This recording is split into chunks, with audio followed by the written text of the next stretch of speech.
So 7.3 is going to give us an alternate way of thinking about solids of revolution.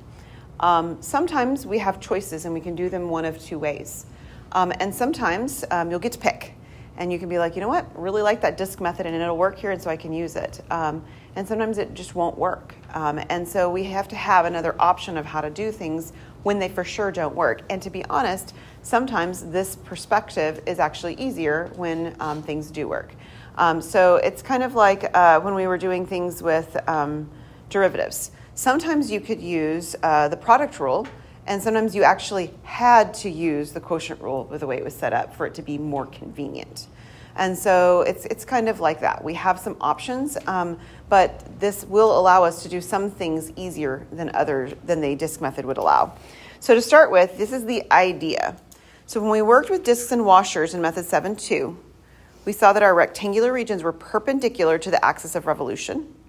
And when it was spun, we created a disk or a washer. Shake your head if you remember that.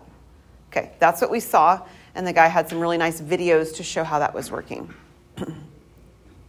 With the shell method, or the cylindrical shell method, which is what you'll hear me using the phrase for, our rectangular region is parallel to the axis of revolution. And when our region is spun, we create a cylinder. Okay, so we're not creating disks and washers, we're going to actually create a cylinder when we spin our object now. So here's a mnemonic device for you. When you have shells, your region is parallel, and it kind of rhymes, right? So our disks and washers are the other one, they're perpendicular. So as we take a look at this, there's actually 3 videos, and we're going to watch them all right in a row. They're actually a continuation of the same gentleman talking on all 3 of them.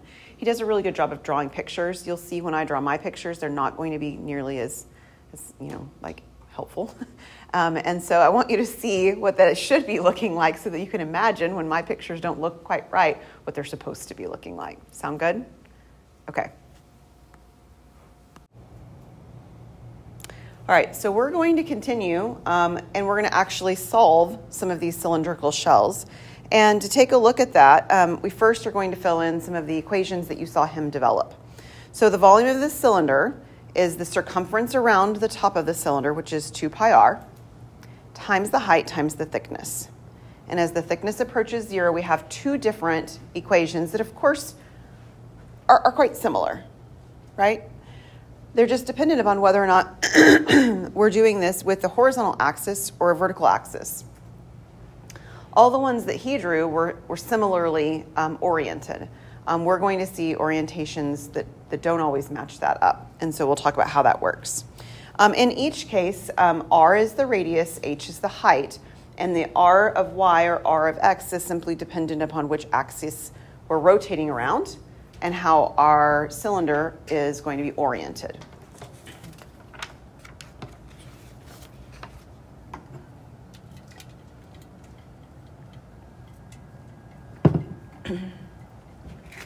So while it may be nice, and I may decide as we're working our way through to actually draw the cylinders, it's also not absolutely necessary to draw the cylinders.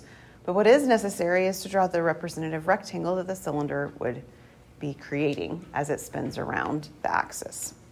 So jot those down, and then we're going to do 3 different examples.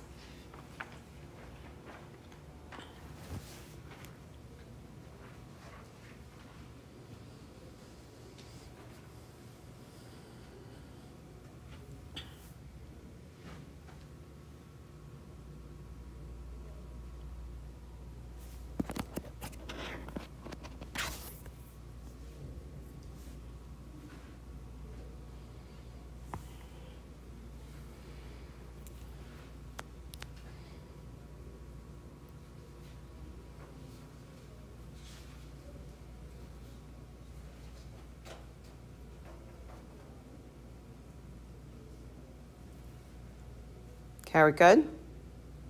Close.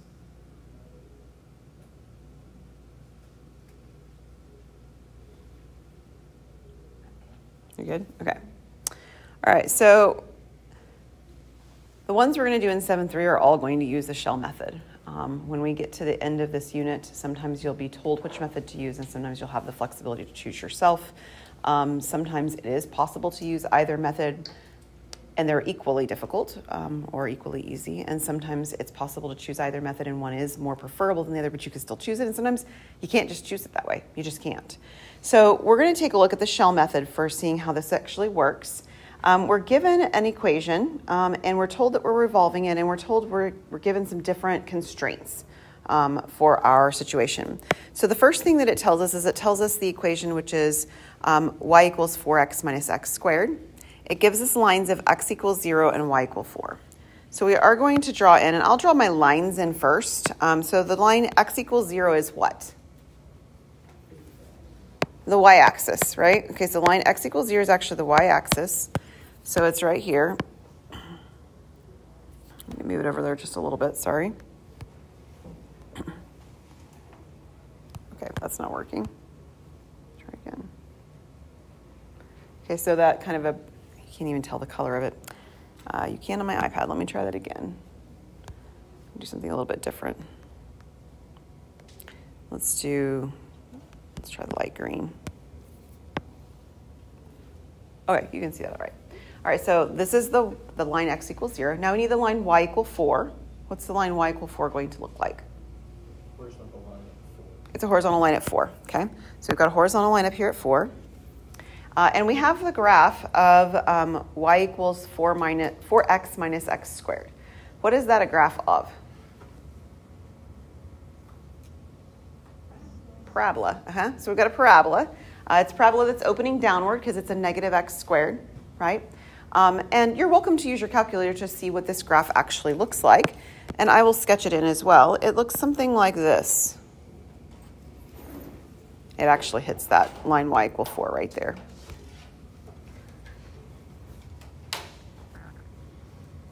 And just in terms of taking your calculator and using it as a help, this goes from 0 to 4. And the height here is at 4, which we already established. And parabolas are symmetric, so this has actually got a height of 4 at the center point between 0 and 4, which is 2.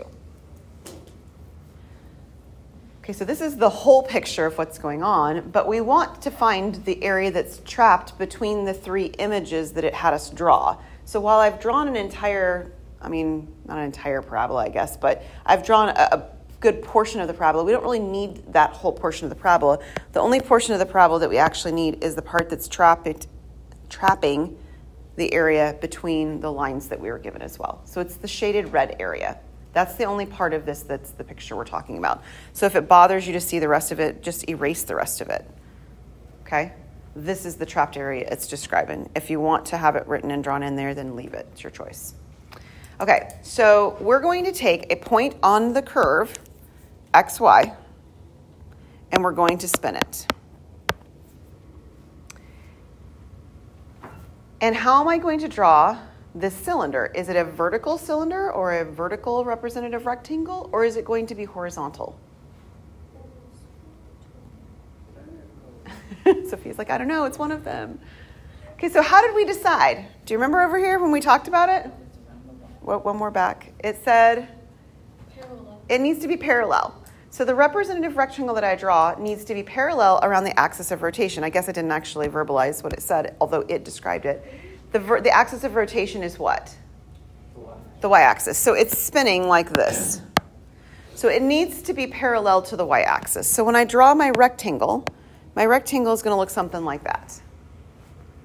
And that rectangle gets spun. So if you want to see the picture of sort of the spinning rectangle, it's over here on this side, and then we've got this cylinder that's being created like this. Okay, so I told you my pictures are going to be terrible. The reality is I don't really need to draw the cylinder to do what I'm about to do, though. Okay? So there is a cylinder there. If you want it drawn in your notes, please have it drawn in your notes. But I'm going to take mine off because I actually think that it makes it look a little bit more cluttered for identifying the pieces that I might need to find. If you want to leave it on because it makes you feel like you've got more perception of what's happening, feel free to leave it on. Okay, so the equation that we're going to be working with, the volume equations we developed on the previous slide, is 2 pi. I need my limits of integration. We'll talk about that in a minute. But I'm going to have in general the radius times the height times the thickness. And it's going to be d something. So the thickness is actually measured by the thickness of this little rectangle. Is that little rectangle a change in x distance, or is it a change in y distance? This is just like the last section. It's a change in x. It's a width in the x direction. So this is going to be a dx equation. So I'm going to need, if you want to sort of draw them in, you may, the radius in terms of x, and I'm going to need the height in terms of x, because that's the equation that I'm going to be working with. I need limits of integration. I think they used a and b for the x ones, yeah. So we'll call it a and b as well. So this is the equation that I'm going to be creating, right? So the 2 pi is going to be a part of all of them. I don't need to worry too much about that. But I need to figure out what my x values limits are. So in terms of x, if I'm going to look at this shaded red region, what are my x values going to be changing between? 0 and 2. So those are my limits of integration, 0 and 2. Now the radius is the radius of the shell that's spinning. So the radius is actually being measured right here. This is my radius. And my height is the height of the rectangle. This piece right here is my height. Is that all okay? So we have to figure out what the radius is and what the height is, and sometimes they're really straightforward, and sometimes they're a little bit more like we have to subtract something from something else, which is what we saw in the last section too. So the radius right here, what is the radius going to be right here? X. It's just x. Okay, it's the distance from the y-axis out to where x is. So my radius is actually just x. What is my height? 4 minus y. Right. Okay, so this point right here, in fact, let me draw it in. Try and get a different color. Let's go with blue. This height right here, the entire height here is 4. Yes? And this piece down here at the bottom, that's y. Because this is the point xy. This is the point xy. That's why I wrote it over here. So this right here is the point y. So if I want the part at the top, that would be 4, the entire distance, minus the y at the bottom. Now, that's not really where I want to be, but I'll write it in there for now. This height is 4 minus y. Now, the reason I say that's not where we want to be is because now I have an x and a y that's expressed here, and I don't want there to be an x and a y. I need to be x only because this is dx. So I need to express y in terms of x. But they gave me that. What was y in terms of x for this problem? The 4x minus x squared. So I'm going to replace, before I move on, I'm going to replace the y with what the y is in terms of x. This is 4 minus, and then it's 4x minus x squared. Setting it up is really important. If we mess the setting it up, we can't get the right answer, all right? So take your time setting them up. That's the most important part. We're going to clean this up in terms of the algebra inside of here before we take an antiderivative, though.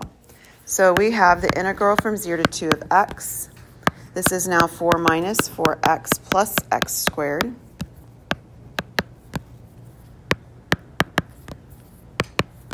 We'll do one more line on this page. We'll distribute, the x through. I now have 4x minus 4x squared plus x cubed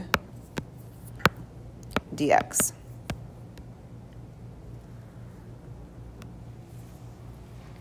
Okay, are we good so far?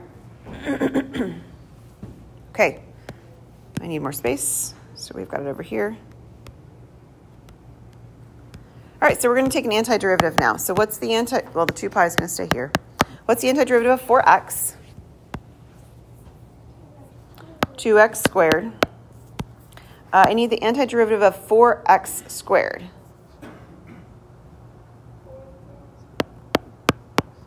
Four-thirds x cubed. Okay, so it becomes x cubed. I divide by 3.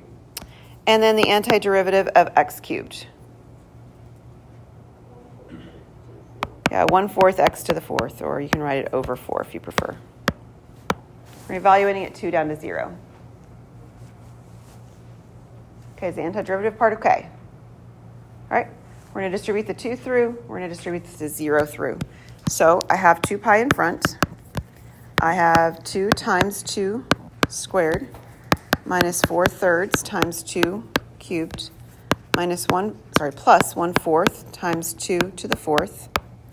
And then what happens when I plug in 0? It's 0. That is not always going to happen. This is happening frequently because we're sort of focusing right now on polynomials. And it does happen when we have polynomials. If we had a trig function here, it might not be happening. Okay, it depends. So all of this would be times the pi at the beginning, 2 pi, at the beginning. So we're going to simplify what's here. Feel free to grab your calculator. All of that can be turned back into a fraction when you're done. So ignore the 2 pi on the outside. I just want to find the part that's in parentheses with the 2 evaluated in. Okay, so let your calculator do that. 2 times 2 squared minus 4/3 times 2 cubed plus 1/2 times 2 to the 4th. All right, so take care putting it in your calculator, but your calculator can handle that just fine.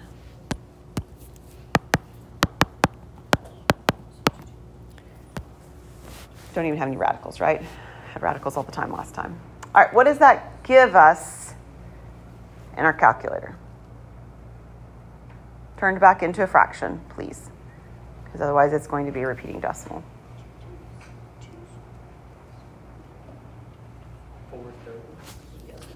4/3? Okay, so it's a 4/3. Feel free to compute it out by hand too if you wish. It's not anything you can't handle, of course. And then multiplied by my 2 pi, I would have 8 pi over 3.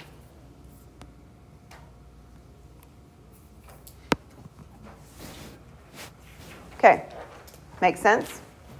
By the way, I was going to tell you, so when he was drawing his pictures, I appreciate the idea of a very thin metal can. I like the idea of paper towel rolls better, or toilet paper rolls, because you can see, or even the paper around the can. Fun fact, I opened a can of green beans the other day, and there were tomatoes inside. Seriously, never happened. So crazy. So the outer part being the paper, where it really is infinitely thin, right? And you can even imagine taking like a paper towel roll or something like that and sort of like shaving off the sides so you don't have a perfect cylinder, and seeing that each of these cylindrical shells would have a different height as you go in toward the middle of your roll in the middle. Okay, that's kind of the image we have going on. Okay, so let's try another one. We always start by drawing the image that they're giving us, and your calculator can support that, especially if it's an image you're not familiar with. I think this one's probably one you are pretty familiar with. We're going to have the graph of y equal x cubed, the line x equals 0, and the line y equal 8. Let's start with the lines first, because they kind of focus on where our graph needs to be drawn. So our line x equals 0 is where? That's the y-axis. That's not drawn well. Let's try again. The line y equal 8 is where? It's a horizontal line up here somewhere, right? This is my line y equal 8. I'm going to label it, actually. I should have probably labeled it before. And then I have the graph of x cubed. The graph of x cubed, if you look at that trapped between there, looks something like this. Go like that. And we can see the trapped area very well here, right? But they're doing something different with this particular problem. How are we revolving this object this time? We're on the x-axis, and we have not seen that happen yet at all, not even in a setup. This is revolving like this time. So we're going to take a point on our curve. You can put it wherever you'd like and call it xy. And how is my representative rectangle going to be drawn? Vertically or horizontally?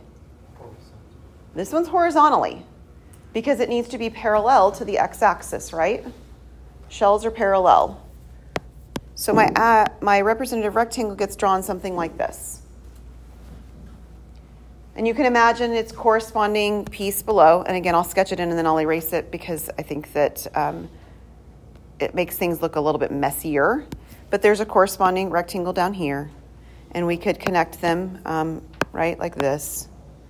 And we could draw a cylinder that goes, didn't draw that well even at that. Something like that. Can you picture the cylinder? They're terrible, right? This is why I had you guys watch his videos, because his drawings are quite good. Okay, so there's where we are back to this. Draw it or don't. But what we need is we need the radius and the height as it pertains to connection to the x-axis. So my radius now is the distance from where I'm coming from, which is my x-axis, out to this point xy. So this is my radius. And the height is always the height of the rectangle that I've drawn. Let me draw it above since I have a little more space. Here is my height. Okay, is that okay with everybody? The height is always the height of the rectangle. The radius is always the distance from the rectangle to the axis of revolution. Jot that down. The height means the height of the rectangle. And the radius is the distance from the rectangle to the axis of revolution. That's how we're always thinking about this. What's my radius? Y. It's y. Are you guys good with that? My radius this time is actually a vertical distance. It's y. So my radius is y. What is my height of my rectangle? Just X. It's just x. So what appeared to be something quite different or difficult maybe, actually ends up being a little bit simpler to find those pieces. I don't have 4 minus something like it on the last one, right? I just have x and y. What is the thickness? Is the thickness dx or is the thickness dy? It is dy. How do I know? Because there's a change in the y values for that thickness. So when I write my equation, I'm going to be mimicking volume equals, getting ahead of myself. The one that went from C to D, and it's going to be R of y, H of y, dy. The radius in terms of y, the height in terms of y, dy. So let's go from left to right and fill in the pieces that we need. What are my limits of integration on y? They're there. I haven't marked them quite the same way as last time, but they're there. The shaded region, it's 0 to 8. The shaded region, I'll mark them in now since we've talked about them. The shaded region starts down here at 0, and it goes up to 8 at the top here. Now, the limits of integration are 0 to 2 on x, but it doesn't really matter. I don't need that, but they are. So this is 0 to 8. The radius, we said, was y, and I'm supposed to be in terms of y, so I get to just write that one in as y. And then the height is actually x, which we'll need to fill in a minute, because I can't leave it as x. It's supposed to be in terms of y, because it's a dy on the end. So the only thing I'm going to change in my next step is relabeling x with what x is equal to. What is x in terms of y? It's the cube root of y. So we take the equation that we're given, it relates x and y together, and we solve it for x. X is the cube root, that's not good, the cube root of y. Okay, so this is the setup. It's not in a particularly nice way of writing it for us to be able to take it integral, but this is the correct setup. Are we good? Okay. Now I have what sort of looks like a product, but with algebra I can combine the y and the cube root of y. So you might be thinking, well, how would I do that? Well, the exponent on the y is 1, and a cube root exponent is an exponent of 1/3. 1 and 1/3 is 4/3. So I can combine these together and rewrite this to have an exponent of 4/3.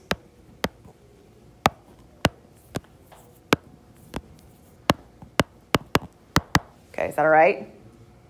You think about our properties of exponents to do that.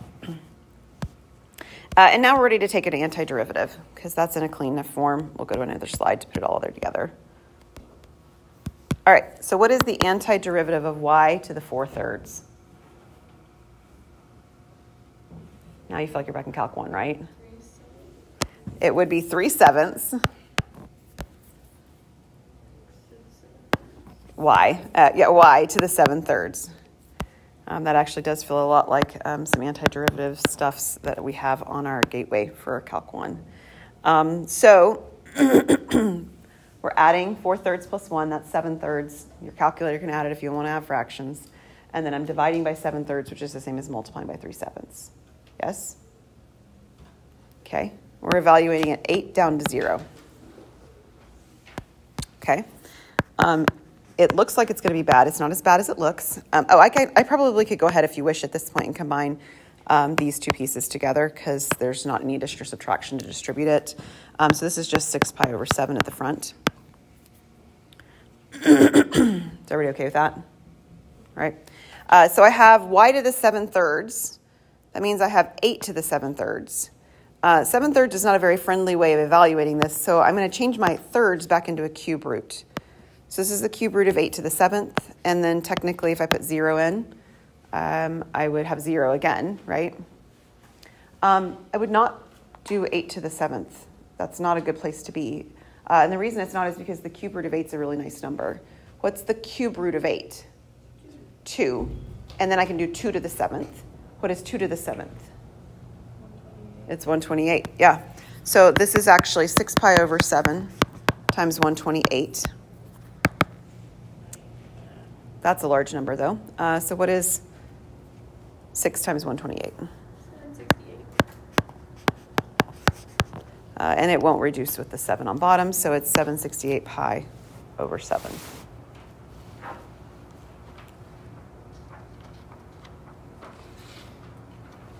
Okay?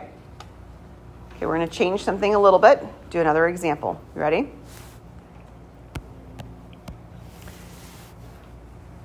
Read through what you have here and see if you can tell me what's going to be different in this setup than the ones we're doing. Okay, that's one thing. The axis of rotation is not the line x equals 0 or y equals 0, right? That's one thing. What else? We're given two nonlinear equations, right? They happen to both be parabolas, like you said, you're right. So go ahead and graph the two parabolas in the same coordinate axes and take a look at how they are interacting with one another.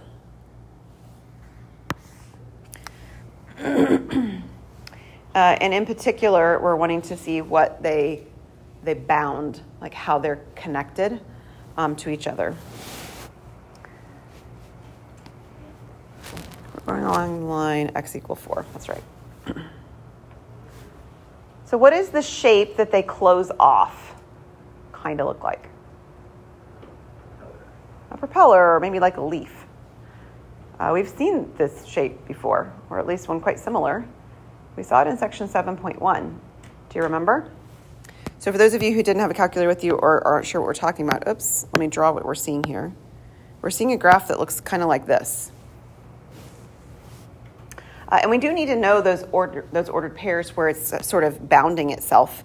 This one down here is very nice and simple. It's 0, 0, of course. Either with your calculator, if you can find, or by setting the two equations equal to each other.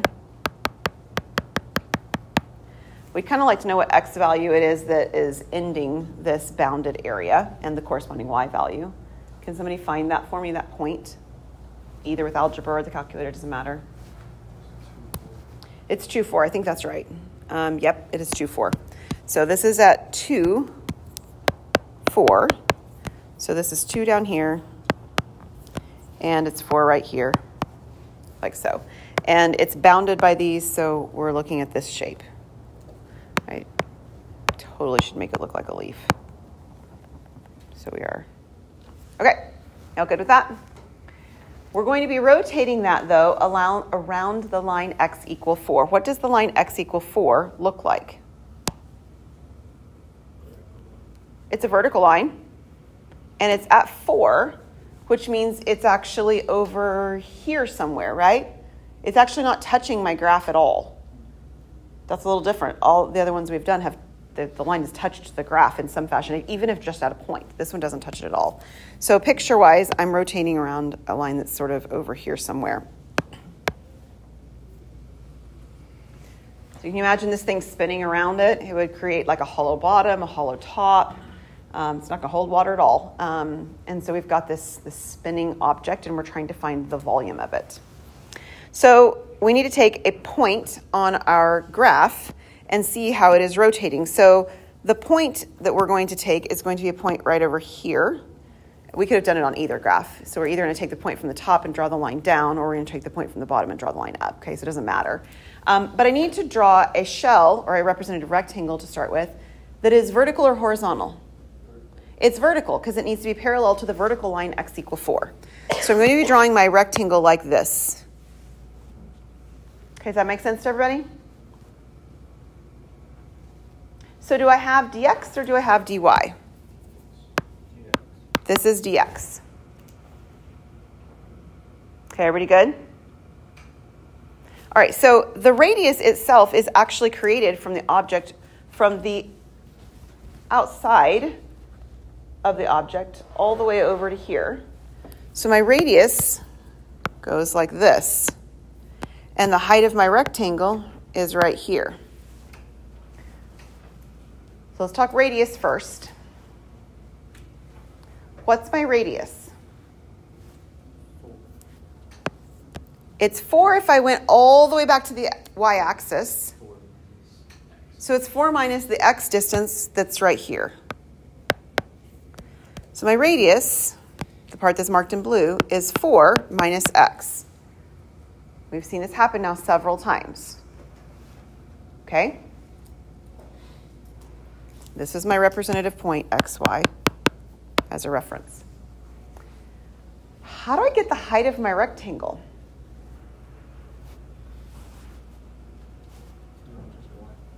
It is y, kind of, but y would actually go from the point I've marked xy all the way to the bottom, right, all the way to the x-axis, and I don't really want it to go all the way to the x-axis. I want it to stop somewhere. So you subtract the bottom curve? Yeah. This is what we did in 7-1. Remember? Sophie, you're dying over here. I'm so sorry. Yeah, they're connected. That's why we did 7-1. It's going back to what we did in 7-1, right? In a very real sense, it's very much like the 4 minus x. I've got the whole distance 4, and I'm subtracting the little distance x. I've got this whole value y right here, and I'm subtracting the little value y down here. So this is a subtraction of two y values, which is the subtraction of the heights of the curves. So in some sense, let me draw it in a different color. This distance right here is sort of like y1, and we'll call that, this is actually the curve y1. It was the 4x minus x squared curve. And then this distance right here is y2, and that was my curve that was the x2. So I'm subtracting the two y values, and the two y values are represented by the two different equations for x, right? The two different curves that are on my graph. So I need a volume equation. It is in terms of x.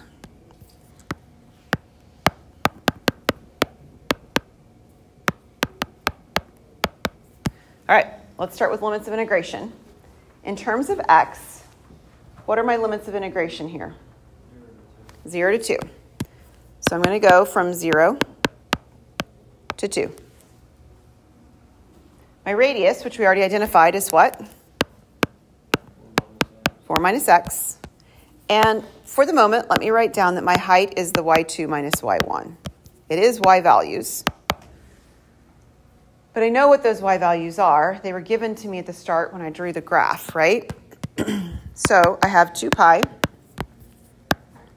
integral from 0 to 2 of 4 minus x. And I have the first y equation, which is 4x minus x squared, minus the first y equation, which was x squared.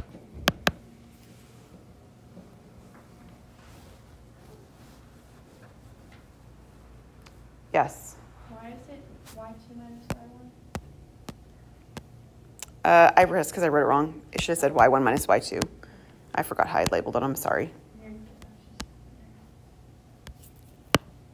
Yeah, in terms of the way I labeled it, it should have been y1 minus y2. Thank you. Okay, everything else okay? All right, so we need to do some cleanup of the algebra that's involved here on a couple of slides because I'm running out of space. So I have 4x minus 2x squared now, right? Dx.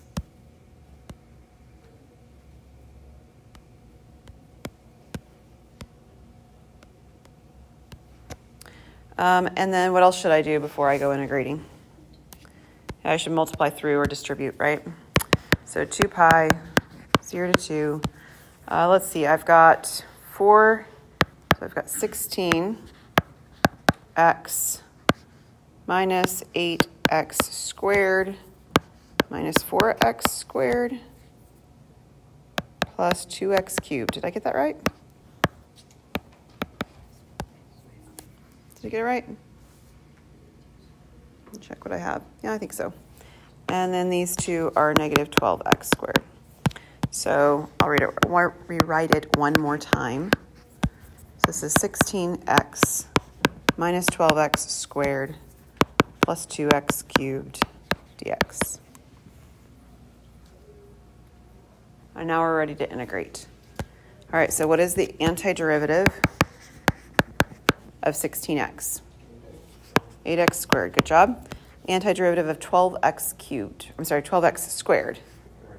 Yeah, negative 4x to the third. And then the antiderivative of 2x cubed. It'll end up being 1/2 x to the fourth. So it's x to the fourth divided by 4, but the 4 that I'm dividing by would cancel a little bit with the 2 that's there.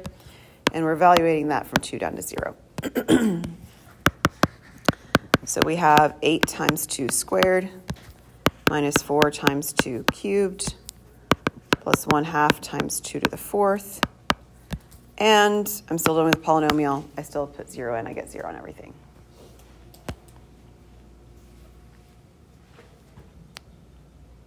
All right. Take your calculator, compute the part that's inside with the evaluation of 2. And it's going to clean up so nice, you're going to be surprised. What is all of that?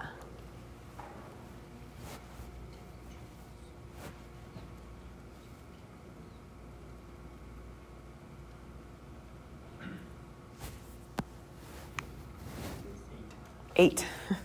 Yup. All of that for an 8. So my volume is 16 pi. Yes? Anytime we're showing our work, would you prefer us not stop? Could we integrate by the calculator, or do you want us to show? You need to show the integration step. So you have to show, which one was it? This step right here. Yep. Okay. You don't necessarily have to show me that you've put the 2 in. I'm okay if you go from that point and let your calculator put the 2 in or put the 0 in. Sometimes that's not really possible because you've got radicals involved and you're going to have to kind of show it because you're going to have some cleanup that your calculator is not going to do precisely. But sometimes the ones we've done today especially, they're all really nice in terms of being able to flip back into a fraction because we didn't have radicals. Yeah. Our calculator could do the step right before that, right? Like I'm just clarifying. Which step do you mean? Right before the green highlight. Is that right? Or will the calculator not be able to do that? It's a definite problem. I'm not following, Tanner. I mean, you could take like this version right here, and you could use that in your calculator with this one because there's no radicals. Right, yeah. And it could evaluate it, yes. Yeah. But I want to see the antiderivative part of it. But you can certainly use your calculator to check that you're getting the right value at the end. That's for sure, I think. Yeah, absolutely. Or even a decimal approximation that matches closely. Okay. Yeah. Okay, so we have several things to do before Tuesday, right? What do we have to do? Study. Thank you. We have written work. You have a WebAssign work, and you have a quiz on Tuesday as well that's going to have a question from each of the 3 sections we've done. So we'll take a little bit longer for the quiz maybe than we normally would, because just in terms of processing through, it might take you a little bit longer. Okay?